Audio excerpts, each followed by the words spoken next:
Selamat tinggal sepak bola Malaysia. FIFA dan AFC kompak sanksi timnas Malaysia akibat gunakan pemain keturunan yang melanggar aturan FIFA. Kuala Lumpur 28 Juni 2025, dunia sepak bola Asia dan internasional digemparkan oleh keputusan besar yang diambil FIFA dan Konfederasi Sepak Bola Asia AFC terhadap Federasi Sepak Bola Malaysia, FAM. Dalam konferensi pers yang berlangsung secara mendadak di markas besar FIFA di Zurich dan diikuti oleh pernyataan resmi AFC dari Kuala Lumpur, dipastikan bahwa timnas Malaysia secara resmi mendapat sanksi berat atas pelanggaran serius dalam proses naturalisasi pemain keturunan. Sanksi ini menjadi akhir dari perjalanan sepak bola Malaysia dalam kualifikasi Piala Dunia 2026 serta mencoreng reputasi negara yang selama ini kerap menonjolkan program naturalisasi sebagai jalan pintas kebangkitan prestasi mereka di kancah internasional. Awal mula skandal naturalisasi Malaysia. Skandal ini pertama kali mencuat awal 2025 setelah investigasi mendalam dilakukan oleh media internasional dari Inggris dan Jepang. Mereka mencurigai asal-usul sejumlah pemain asing yang tiba-tiba memperkuat timnas Malaysia dalam laga uji coba melawan Vietnam dan Jepang.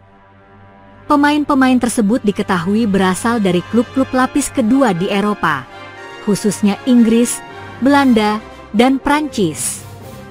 Anehnya, mereka mendapatkan status warga negara Malaysia, WNM, hanya dalam hitungan bulan. Padahal, sebagian besar dari mereka tidak memiliki darah keturunan Malaysia, belum pernah menetap di negeri jiran, serta tidak memenuhi syarat minimal domisili 5 tahun sebagaimana diatur oleh FIFA dan AFC. Modus, dokumen palsu dan keturunan fiktif. Investigasi menemukan indikasi pemalsuan dokumen, klaim keturunan fiktif, hingga manipulasi data keluarga. Salah satu contoh mencolok adalah kasus Darren Jerizal, pemain yang disebut memiliki nenek asal Johor. Namun, identitas sang nenek ternyata hasil rekayasa oleh biro jasa yang terafiliasi dengan agen pemain internasional. FIFA dan AFC bertindak tegas menindaklanjuti laporan tersebut. FIFA membentuk komite disipliner khusus beranggotakan pakar hukum olahraga internasional. Setelah penyelidikan selama 3 bulan, FIFA menyimpulkan bahwa Malaysia melanggar pasal 7 regulasi FIFA tentang kelayakan pemain timnas. AFC turut menegaskan bahwa FAM melakukan ketidakjujuran institusional, tidak hanya melanggar aturan FIFA, tetapi juga mengkhianati prinsip fair play dan integritas kompetisi. Dalam rilis resmi FIFA dan AFC, berikut adalah sanksi-sanksi yang dijatuhkan kepada FAM dan Timnas Malaysia. Diskualifikasi Timnas Malaysia dari seluruh kompetisi FIFA dan AFC hingga 2027, termasuk kualifikasi Piala Dunia 2026, Piala Asia 2027, dan Piala AFF 2026. Seluruh hasil pertandingan yang melibatkan pemain keturunan ilegal dibatalkan. Denda sebesar 2 juta dolar Amerika atau sekitar 30 miliar rupiah kepada FAM. Larangan merekrut pemain keturunan selama 5 tahun, kecuali melalui proses verifikasi ganda yang disahkan FIFA. Audit ulang data seluruh pemain dalam struktur organisasi FAM. Pemberhentian tidak hormat terhadap beberapa petinggi FAM, termasuk Presiden FAM, Hamidin Mohamad Amin. Reaksi keras dunia dan netizen Asia Tenggara. Sanksi ini langsung menjadi trending topik di media sosial kawasan ASEAN tagar seperti Goodbye Malaysia Football, skandal naturalisasi Malaysia, dan Justice for Fair Play membanjiri lini masa. Di Indonesia, publik melihat ini sebagai bentuk karma. Kalau kami naturalisasi karena garis darah dan domisili, mereka cuma beli paspor, tulis seorang netizen asal Surabaya. Mantan pelatih timnas Vietnam pun turut bersuara, saya tahu dari awal ini mencurigakan. Malaysia tidak punya sistem pembinaan yang kuat, tapi tiba-tiba muncul banyak pemain Eropa? Ini semua harus dihentikan. Pemerintah Malaysia dalam sorotan tak hanya FAM, Kementerian Pemuda dan Olahraga Malaysia juga menjadi sasaran kritik. Menteri Syed Zahid dituding menutup mata terhadap proses pemberian kewarganegaraan instan kepada pemain asing. Fraksi oposisi di Parlemen Malaysia bahkan menuntut audit menyeluruh terhadap proses naturalisasi selama 2 tahun terakhir. Kami tidak boleh membiarkan sepak bola Malaysia dipimpin oleh kebohongan sistematis, ujar anggota Parlemen DAP, Tan Eng.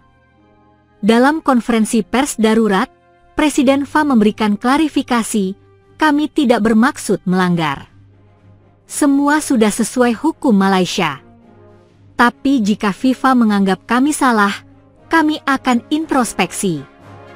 Namun, pernyataan ini dianggap tidak bertanggung jawab karena dokumen resmi FIFA menunjukkan FAM secara aktif memfasilitasi pelanggaran, termasuk pembayaran ke agen dan biro jasa di Eropa. Dampak jangka panjang, citra sepak bola Malaysia runtuh. Sanksi ini menjadi pukulan telak bagi masa depan sepak bola Malaysia. Rencana membangun tim nasional berbasis pemain diaspora hancur. Akademi-akademi sepak bola kehilangan minat peserta, dan sponsor besar seperti Petronas, Telekom Malaysia, hingga Air Asia dikabarkan tengah meninjau ulang dukungannya. Legenda sepak bola Malaysia, Zainal Abidin Hasan, menilai ini sebagai pelajaran pahit. Sepak bola bukan soal menang cepat, tapi membangun. Ini akibat keserakahan dan ingin hasil instan. Mantan pelatih timnas Malaysia U23 pun mengungkap kejanggalan, banyak pemain bahkan tak bisa berbahasa Melayu atau Inggris. Mereka tak tahu ibu kota Malaysia. Efek domino di Asia Tenggara. Indonesia aman? FIFA langsung mewanti-wanti negara-negara ASEAN lain untuk melakukan audit internal terhadap pemain keturunan mereka, termasuk Indonesia, Thailand, dan Filipina. Namun, Indonesia relatif aman karena proses naturalisasi yang dilakukan di bawah kepemimpinan Erick Thohir terbukti mengikuti regulasi FIFA, mengutamakan garis keturunan yang sah dan dokumen resmi. Penutup, titik nol sepak bola Malaysia.